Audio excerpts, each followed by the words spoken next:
시청자 여러분 안녕하십니까? 3월 첫 거래일 뉴스 플러스 시작합니다. 미국과 이란의 전쟁으로 중동 정세가 극심한 혼란에 휩싸이면서 결국 우리 증시도 버티지 못했습니다. 장 초반 개인이 하단을 방어하는 듯한 모습을 보였으나 결국 외국인의 거센 매도세에 밀리며 5,800선까지 내어주고 말았습니다. 예상치 못했던 검은 화요일, 증권부 강미선 기자와 시장 진단하겠습니다. 강 기자, 오늘 시장 먼저 빠르게 정리해보죠. 네, 말씀대로 전쟁으로 국내 증시가 직격탄을 맞은 하루였습니다. 바로 지난주 수요일이었죠. 18거래일 만에 6천선을 코스피가 돌파를 했는데 오늘 4거래일 만에 다시 6천선을 내줬습니다. 코스피는 장 출발부터 이 외국인의 팔자 행진에 6,100선이 뚫리고 오후 들어서는 이 6천선까지 바로 내어주면서 이 전거래일 대비 7.24% 하락한 5,791.91로 마감을 했습니다. 오후엔 코스피 200 선물이 5% 넘게 급락을 하면서 한 달 만에 매도 사이드카가 발동되기도 했는데요. 시장에서는 상승 탄력 자체가 꺾였다기보다는 이 지정학적 리스크가 가격에 빠르게 반영된 하루로 보고 있는데요.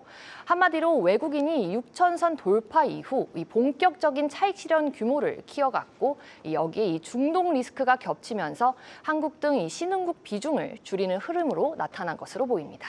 네, 외국인이 오늘까지 9거래일 연속으로 유가증권 시장에서 자금을 빼고 있습니다. 지난 금요일과 오늘만 보더라도 이틀 만에 벌써 12조 원을 매도한 건데요. 상황이 심각한 것 아닙니까? 네, 맞습니다. 오늘 보시면요. 그동안 급등에는 이 기관이, 그리고 급락에는 바로 이 외국인이 핵심이었는데요. 오늘 수급을 한번 보시면요. 외국인은 이 5조 1천억 원을 팔아치웠고 기관도 8,900억 원 순매도를 했습니다. 그만큼 개인이 그만큼 5조 8천억 원을 순매수를 했는데 최근 흐름을 한번 보시면요. 2월 마지막 거래일이었던 27일 이 외국인의 코스피 순매도액은 7조 원대였습니다. 역대 최대치였는데요. 오늘을 한번 보시면 5조 원 넘게 또 팔아치웠습니다. 6,000피를 향해 가던 2월 초 외국인이 한때 3조 원 넘게 순매수를 한 적도 있지만요. 전반적으로 파는 추세였습니다. 3월 들어서는 이 코스피 6천선 이 차익 실현에 이 중동 리스크까지 겹치니 이 외국인이 매도 강도를 높이고 비중을 줄이고 있는 건데요. 특히 코스피 지수 기여도가 높은 이 삼성전자와 하이닉스 등 이 반도체 대형주의 이 외국인의 매도가 집중됐고 낙폭도 상대적으로 컸습니다. 네, 이런 와중에도 오늘 급등한 종목들도 있었죠? 네, 맞습니다. 안전자산 금과 이 방산과 이제 석유주가 급등을 했는데요. 이란 사태 여파로 이 금 가격이 장중 5% 넘게 급등을 했고 금 현물 ETF도 동반 강세를 보였습니다. 또 국제 유가가 장중 10% 넘게 급등을 하면서 S오일 등 이 정유주들이 20% 넘게 오늘 급등을 했는데요.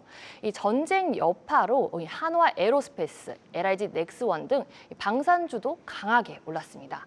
한마디로 시장은 오늘 전형적인 위험 회피 흐름, 이 리스크오프 장세를 보여줬습니다. 네, 외국인과 반대로 개인은 지난 금요일에 7조 5천억 원, 오늘은 6조 5천억 원 순매수하며 시장이 다시 정상화될 것에 기대를 걸고 있습니다. 이 기대가 맞아 떨어져야 할 텐데 전문가들은 어떻게 보고 있습니까? 네, 먼저 이 주요 증권사 리서치 센터장들은요, 이번 사태가 장기화될 가능성은 낮다고 판단을 하고 있습니다. 즉 추세 전환으로 단정 짓기는 어렵다는 건데요. 과거 중동 분쟁 당시 코스피는 일주일에 최대 6%, 한 달 최대 10% 안팎의 조정을 받은 사례가 있어서 바로 학습 효과가 있기 때문입니다. 다만 핵심 변수는 크게 두 가지인데요. 먼저 유가입니다. 이란의 이 호르무즈 해협 봉쇄 여부인데요. 이 호르무즈 해협은 전 세계 해상 원유 수송량의 약 20%가 통과하는 해협인데 이 봉쇄로 유가가 80에서 90달러까지 오른다면 인플레이션 부담이 커질 수 있습니다. 두 번째로는 이제 외국인의 수급입니다. 매도세가 강하고 빠르게 될지 아니면 둔화되는지가 이 3월 반등의 분기점이 될 전망입니다. 시장에서는 유가와 외국인의 수급이 안정된다면 이번 조정은 이 추세 훼손이 아닌 이 가격 조정 구간으로 남을 가능성이 크다고 보고 있습니다. 네, 유가와 외국인의 수급 체크하셔야겠습니다. 증권부 강미선 기자였습니다.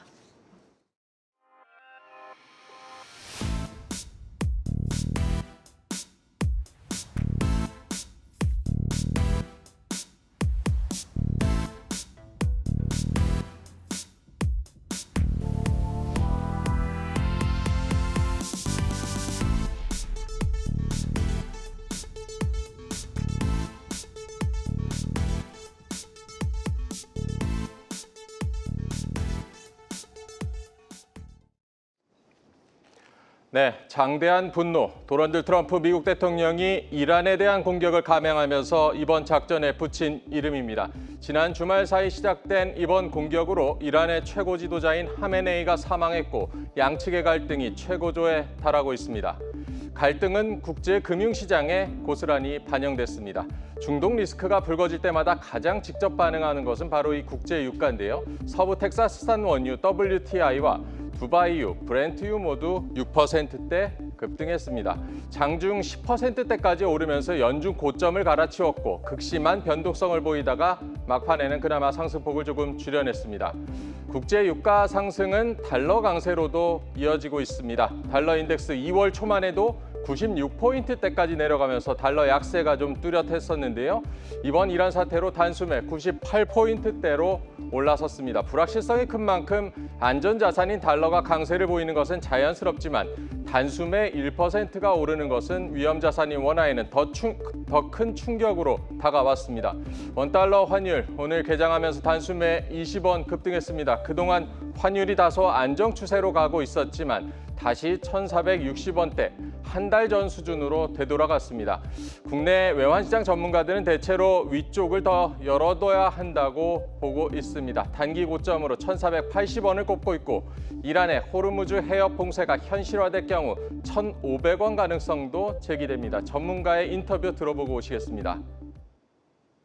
단기화돼서 호르무즈 해협이 봉쇄된다거나 하게 되면 가장 크게 타격받을 나라가 중국하고 우리나라예요. 이런 것들을 고려해보면 우리나라 입장에서는 환율 변동성이 상당히 커질 위험이 높다라고 볼 수 있을 것 같고요. 일단 단계에 그치면은 뭐 환율 상승도 단계에 그칠 걸로 예상이 되지만 만약에 장기화된다고 하게 되면 1,500원 가까이 상승할 가능성도 열어놔야 될 것 같습니다.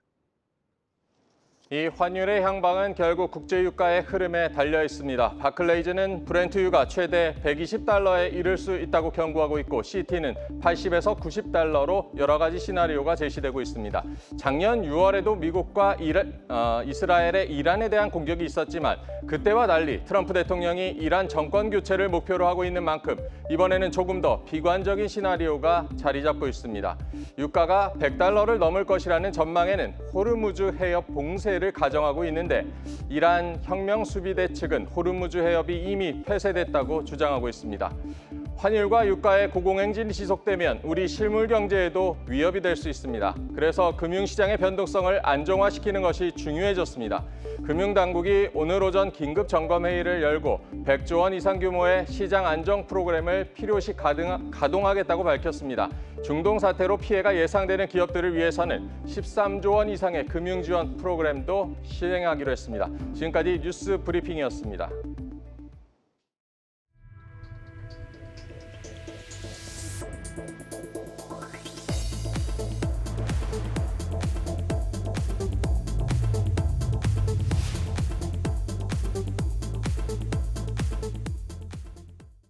수많은 사상자를 낸 미국의 이란 공습에 엔트로픽이 개발한 클로드 AI가 사용된 것으로 알려졌습니다. 엔트로픽은 비윤리적인 사용 방식을 두고 트럼프 대통령과 마찰을 빚었습니다. 미국 국방부는 즉시 엔트로픽을 퇴출시키고 대체자를 찾기 위해 오픈 AI와 새로운 계약을 맺었습니다. AI 기술이 전쟁의 핵심 전략으로 활용되는 현실에 우려의 목소리도 나오고 있습니다. 자세한 내용 산업부 홍원표 기자와 알아보도록 하겠습니다. 홍 기자, AI 산업 발전의 어두운 단면입니다. 결국 AI가 전쟁에 깊게 관여하게 됐군요. 그렇습니다. 지난주 있었던 미국의 이란 공습에 AI가 깊게 관여했습니다. 미국의 중부사령부는 이란 공습 작전에서 엔트로픽의 AI 모델인 클로드를 핵심적인 도구로 활용했습니다. AI 클로드를 이 실제 타격 지점을 결정하고 전술을 짜는 데 투입한 것으로 보입니다. 미군이 위성이나 첩보망으로 수집한 수많은 데이터를 이 AI를 활용해서 실시간으로 분석한 것으로 알려졌습니다. 이를 통해서 이란 내 미사일 시설이나 혁명수비대 본부 또 수뇌부의 이동 경로 등을 정밀하게 분석해 타격의 우선순위를 정한 것으로 보이고 또 이 시나리오별로 성공 확률과 예상 피해 규모도 시뮬레이션에 활용을 했습니다. 다만 이러한 사용 방식을 두고 미국 국방부와 엔트로픽의 갈등이 좀 커지고 있는데 엔트로픽은 AI 기업 중에 비영리와 또 윤리적인 AI를 가장 강조합니다. 이번에도 미국 국방부는 AI의 군사적 활용 범위를 전면 개방을 요구를 했는데 엔트로픽은 대규모 감시나 이런 완전 자율형 살상무기 개발에 사용해서는 안 된다 이렇게 주장을 했습니다. 이에 트럼프 대통령은 엔트로픽을 위험 기업으로 좀 지정할 수 있다면서 다른 AI로 바꿔라 이렇게 지시하기도 했습니다. 네, 다른 AI로 바꾸라는 트럼프 대통령의 발언이 끝나기가 무섭게 이 자리를 오픈 AI가 대체자가 되겠다고 선언했네요. 그렇습니다. 이렇게 트럼프 정부가 엔트로픽을 공급망 위험 기업으로 지정하겠다면서 퇴출하자마자 오픈 AI가 새로운 계약을 맺었습니다. 오픈 AI는 이 엔트로픽이 거부했던 모든 적법한 목적 조항을 수용했습니다. 물론 이제 윤리적 가이드라인을 지키기 위해서 3대 레드라인을 계약서에 넣긴 했습니다. 이 레드라인 같은 경우는 국내 감시 금지, 또 AI가 스스로 타격 여부를 결정하는 완전 자율 무기 시스템 금지, 인간의 삶에 치명적인 영향을 미치는 고위험 자동화 의사결정 금지 이런 내용이 들어가 있는데 다만 오픈 AI는 이렇게 미군이 법을 준수하는 범위라면 AI 모델을 폭넓게 사용할 수 있도록 허용을 했습니다. 그렇다고 클로드를 곧바로 오픈 AI로 대체하기는 좀 어려운 상황인데 현재 미국 국방부는 팔란티어의 AI 시스템을 활용하고 있습니다. 이 팔란티어는 운영 체제를 담당을 하는데 스마트폰으로 하면 일종의 안드로이드다 이렇게 좀 이해하시면 되는데 그 안에 중요한 역할을 하는 프로그램이 클로드입니다. 그런데 이게 오픈 AI가 대체하겠다고 손을 든 건데 물론 이 팔란티어의 플랫폼에서는 특정 모델에 종속되진 않습니다. 다만 클로드 특유의 이런 추론 방식이나 글쓰기 스타일에 기존 군사용 명령어들이나 업무 체계가 전부 맞춰져 있기 때문에 이걸 새로 짜야 합니다. 이 때문에 미국 국방부에서도 현실적으로 이걸 대체하려면 최소 6개월 이상은 걸릴 거다 이렇게 보고 있습니다. 네, 오픈 AI 말고도 미국 국방부와 밀접한 관계를 맺고 있는 기업이 또 있습니다.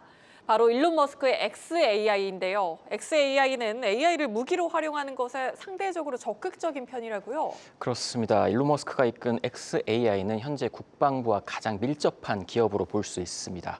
이 AI 그록을 보유한 xAI가 국방부의 이 모든 적법한 용도, 이 요구사항을 전면 수용하면서 핵심 파트너로 급부상했습니다.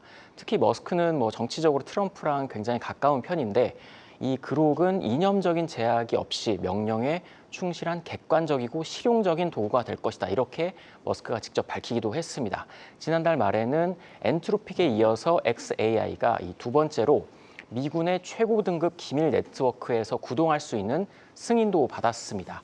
여기에 스타링크를 통해서 전 세계 어디에서든 고성능 군사 AI를 구동할 수 있는 시스템도 갖고 있습니다. 이미 우크라이나 전쟁 때도 활용됐다고 알려진 스타링크는 단순하게 인터넷 서비스를 넘어서 전쟁에서는 신경망 역할을 수행을 합니다. 이번 이란 침공 당시에도 이 드론 공격에 좀 쓰였다는 추정도 나오고 있는데 드론에 스타링크를 장착을 해서 수천 킬로미터가 떨어진 본부에서 영상을 보면서 실시간으로 조종을 했다는 겁니다.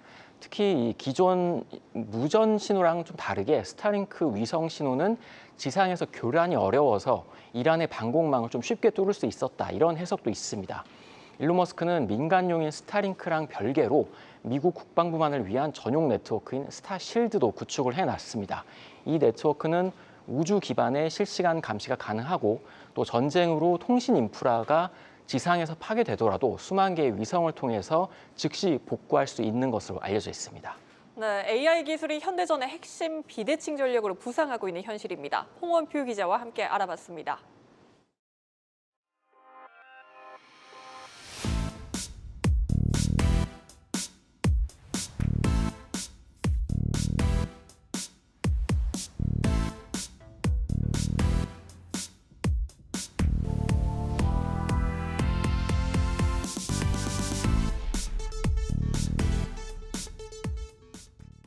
삼성전자가 새롭게 공개한 갤럭시 S26 시리즈에 대한 호평이 전 세계적으로 이어지고 있습니다. 삼성은 역대 최고 스펙인 이번 신작을 통해 AI 시대 초격차를 견인하겠다는 목표입니다. 장슬기 기자가 보도합니다. 미국 월스트리트저널은 삼성전자가 처음 공개한 프라이버시 디스플레이에 대해 OLED 패널 구조의 혁신이라고 평가했습니다. 사생활 보호를 위해 측면에서 화면이 보이지 않게 가려주는 프라이버시 디스플레이는 삼성이 5년간 연구한 야심작으로 갤럭시 S26 시리즈에 처음 적용됐습니다. 지난달 26일 미국 샌프란시스코에서 열린 언팩 현장에서도 이 기능은 가장 큰 호응을 얻었습니다. 월스트리트저널은 모든 스마트폰에 꼭 필요한 기능이라며 애플도 이런 물리적 보안 기술을 도입해야 한다고 강조했습니다. 삼성은 한층 더 밝고 선명해진 나이토그래피로 카메라 혁신까지 시도했습니다. 어두운 환경에서도 AI가 노이즈와 디테일을 정교하게 제어하는 방식입니다. 여기에 촬영과 편집, 공유까지 전 과정을 쉽고 편하게 할 수 있도록 카메라 경험을 진화시켰습니다. 우리 갤럭시 카메라는 모든 촬영과 편집과 공유의 일관된 경험을 제공하기 위한 최적의 툴이라고 생각을 하고 있습니다. 삼성은 역대 가장 강력한 성능의 신작을 통해 AI 초격차 시대를 견인하겠다는 목표입니다. 플래그십부터 A 시리즈까지 전 세그먼트에서 고른 성장을 통해 모바일 AI 리더십을 한층 더 확고히 하겠습니다. 한국경제TV 장슬기입니다. 이재명 대통령이 초대 기획예산처 장관 후보자에 박홍근 더불어민주당 의원을 지명했습니다. 이해운 전 예산처 장관 후보자를 지명 철회한 지 36일 만에 나라 곳간에 열쇠를 진 예산처 장관에 관료 대신 여당 중진 4선 정치인을 발탁한 건데요. 집중적 재정 투자를 강조해온 박홍근 의원의 지명으로 이재명 정부의 확장 재정이 더욱 탄력을 받을 것이라 전망이 나오고 있습니다. 세종 주재기자 연결합니다. 전민정 기자, 박 후보자가 오늘 인사청문회를 위해 첫 출근했죠. 첫 출근길에서부터 재정에 적극적인 역할을 강조했다고요. 네, 우선 박 후보자는 이재명 정부의 예산체계 밑그림을 그린 친명계 핵심 정책동으로 꼽히는데요. 정책 설계자가 장관으로 직접 뛰게 되면서 현 정부의 확장 재정 기조를 뒷받침할 것이란 전망이 나옵니다. 박 후보자도 첫 출근길에서 재정의 적극적인 역할을 강조했는데요. 발언 직접 들어보겠습니다. 한국은 이런 구조적 복합 위기 속에서도 초혁신 경제로 나가고 있습니다. 무엇보다 벼랑 끝에 선 민생 경제를 바로 세워야 됩니다. 이럴 때 재정의 적극적 역할이 필요할 것입니다. 다만 박 후보자는 확장 재정 우려를 의식한 듯 무조건적인 지출 확대보다는 재정의 효율성을 높여야 한다고 했는데요. 재정은 화수분이 아니라면서 불효불급한 예산을 과감히 도려내 최대한 고효율을 창출하겠다는 구상도 제시했습니다. 박 후보자는 또 국정기획위원회에서 기획재정부를 재정경제부와 기획처로 분리하는 정부 조직 개편 논의를 직접 주도하기도 했었죠. 그는 기획처의 위상을 단순한 예산 편성 부처가 아닌 국가미래 전략을 설계하는 컨트롤타워로 높여나가겠다는 포부를 밝히며 전략 기능을 대폭 강화할 것임을 예고하기도 했습니다. 네, 이재명 대통령이 최측근에게 예산 사령탑을 맡기면서 벚꽃 추경 논의가 본격적으로 달아오를 것이란 관측도 나오고 있는데요. 여기에 대해 박 후보자 입장 밝힌 부분이 있습니까? 네, 박 후보자는 추가 경정 예산 편성 가능성을 묻는 기자들의 질문에 향후 대통령실과 정부 부처 협의 속에서 논의할 사안이라며 즉답을 피했는데요. 아직 후보자 신문인 만큼 유보적인 입장을 나타낸 것이지만 결국에는 확장 재정 기조에 맞춰 이 대통령이 바라는 재정 사업에 적극적으로 나설 수밖에 없을 것으로 보입니다. 지난해 반도체 기업 실적 개선으로 올해 법인세와 근로소득세 등 세수가 예상치를 웃돌 가능성이 커지면서 상반기 추경 편성 가능성은 이제 한층 높아진 상황인데요. 현재 쉬었음 청년 증가 등 고용 악화, 행정 통합 논의 등이 추경 요건으로 거론이 되고 있는데 중동 사태로 인해 성장률 하락까지 현실화될 경우 벚꽃 추경은 더욱 속도를 낼 수 있을 것이란 전망입니다. 정부 고위 관계자도 정부가 아직은 추경의 선을 긋고 있지만 대통령이 여러 번 이야기를 한 이상 안 할 수는 없는 상황이다라며 내부적으로 전반적으로는 추경을 기정사실로 받아들이는 분위기라고 전했는데요. 재정당국은 3월 말 법인세 신고와 납부 규모에 따라 예상되는 초과세수로 추경 재원을 마련할 것으로 보이고요. 규모는 예년 수준인 10조 원 중반대가 될 가능성이 큰 것으로 전해졌습니다. 다만 박 후보자는 2달간 기획처 수장이 공석이었던 만큼 우선 이달만 예산 편성과 5월 말 국가재정 전략회의 준비에 집중하겠다는 계획을 밝혔습니다. 네, 공석인 해양수산부 장관은 황종우 해사협력센터 국제협력위원장이 내정됐는데요. 부산과 해수부 관료 출신인 황 후보자는 북극항로 개척 등을 강조했다고요. 네, 러시아 북부 연안에 따라 유럽으로 향하는 북극 항로는 수에즈 운하와 호르무즈 해협을 거치지 않는데요. 따라서 최근 중동 전쟁과 맞물려서 이 북극 항로의 전략적 중요성이 다시 부각되고 있습니다. 오늘 황 후보자도 인사청문 준비 사무실이 마련된 부산 항만공사로 첫 출근을 했는데요. 출근길에서도 중동 발생 상황을 언급하며 북극 항로 시대 선도를 최우선 과제로 꼽았습니다. 직접 들어보시죠. 무엇보다 북극 항로 시대를 선도하고 부산을 해양 수도로, 부울경을 해양 수도권으로 육성하는 일에 명실상부하게 육성될 수 있도록 최선을 다해 노력하겠습니다. 그것이 지역을 살리고 대한민국의 미래를 활짝 여는 길이라고 생각합니다. 황 후보자는 또 해양산업 경쟁력 강화를 위해 HMM 본사와 공공기관의 부산 이전 필요성을 시사하기도 했는데요.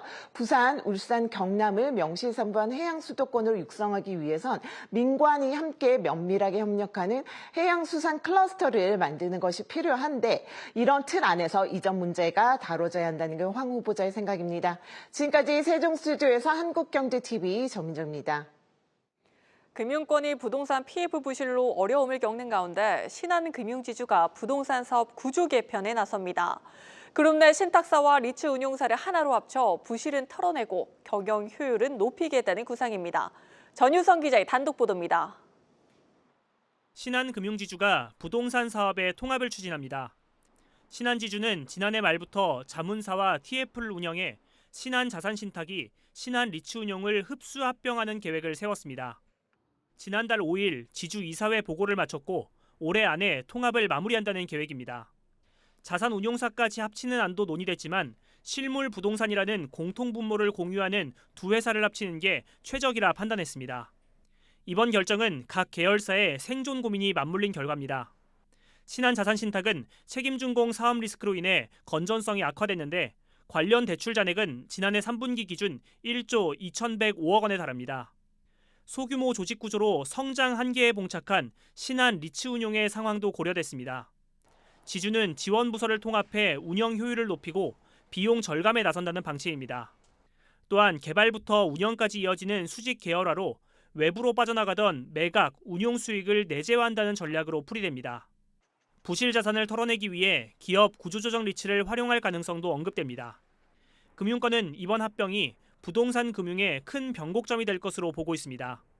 주요 부동산 신탁사 중 유일하게 신탁, 리츠, 별도법인 체제를 유지해온 신한마저 책임준공 리스크를 못 이기고 합병을 선택했기 때문입니다. 개인 투자자들에겐 득실이 엇갈릴 전망입니다. 신한지주 주주에겐 리스크 해소 측면에서 긍정적일 수 있지만 리츠 투자자에겐 건전성이 악화된 신탁사로 운용사가 편입됨에 따라 운용사의 안정성이 떨어질 수 있다는 게 업계 관측입니다.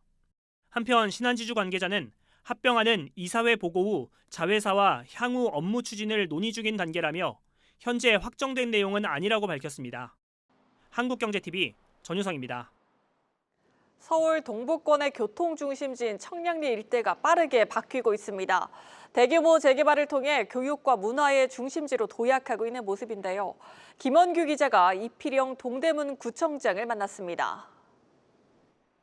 대규모 재개발 사업이 진행되면서 새 아파트 단지가 들어서고 있는 동대문구. 이문 1구역과 이문 3구역 등에서 약 10,000세대 가까이가 입주하면서 이 일대 주거 지형도 빠르게 바뀌고 있습니다. 변화의 중심에는 청량리역이 있습니다. 청량리역이 단순 환승역에서 벗어나 동부권 핵심 거점으로 키우겠다고 이필영 동대문 구청장은 설명합니다. 제가 와보니까 청량리역이 좀 죽어 있더라고요. 그래서 그 청량리역을 혁신해야 되겠다 해서 저희가 이제 광장 되찾기 운동을 좀 하고 있어요. 오는 2030년이 되면 청량리역에 12개 노선이 집결하고 하루 이용객은 30만 명에 달할 전망입니다. 이를 위해 역 앞을 시민광장으로 바꾸는 광장 되찾기가 추진되고 있습니다. 실제 역 전면부는 지구 단위 계획이 마무리됐고 현재 보행 동선과 광장 공간을 정비하고 있습니다. 동대문구는 여기에 문화와 교육 기능도 더한다는 계획입니다. 교육 투자도 확대해 서울 25개 자치구 가운데 가장 많은 학생 1인당 약 69만 원을 지원하고 있습니다. 이번에 저희가 서울시립 대표도서관이 투심이 통과가 됐어요. 특히 이번에 이제 저희들이 주목하고 있는 게 답심리 고미술상가거든요. 이 고미술상가도 저는 문화의 가장 프론티어라고 생각을 해요. 다만 개발 속도가 빨라질수록 투기 우려도 커지고 있습니다. 이 구청장은 건축 인허가 관리를 강화해 투기를 막고 원주민 보호 원칙을 지키겠다는 입장입니다. 소위 쪼개기가 가장 큰 문제더라고요. 외부 투기꾼 세력이 있거든요. 저희들이 그 건축 인허가라든지 했을 때 엄격하게 저희들이 준비를 하고 있고 원주민이 피해를 안 보고. 한국경제TV 김원규입니다. 검은 화요일 고생 많으셨습니다. 내일 시장도 저희 뉴스플러스와 함께 짚어보시죠. 시청해주신 여러분 고맙습니다.